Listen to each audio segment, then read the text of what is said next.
নৈহাটিতে চলছে ভোট, ভাটপাড়ায় চলল গুলি, গুলিতে নিহত তৃণমূলের ওয়ার্ড সভাপতি অশোক সাউ। জখম ভাটপাড়া পুরসভার 12 নম্বর ওয়ার্ডের সভাপতি। দোকানে ঢুকে গুলি চালায় বেপরোয়া দুষ্কৃতীরা।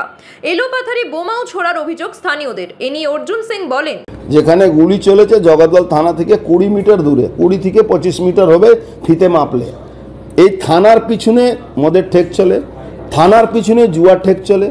এই যে তিনসুতিয়া লাইন থেকে নিয়ে JJI jute mill line, Anglo India jute mill লাইনে হিরোইন বিক্রি কেন্দ্র করে সোমনাথ শ্যামের আর পার্থভূমিকের লোকেরা চালায়। যারা প্রিয়ঙ্কু পাণ্ডের উপরে গুলি চালিয়েছিল তারা আজকে এই অশোক সাউর উপরে গুলি চালিয়েছে।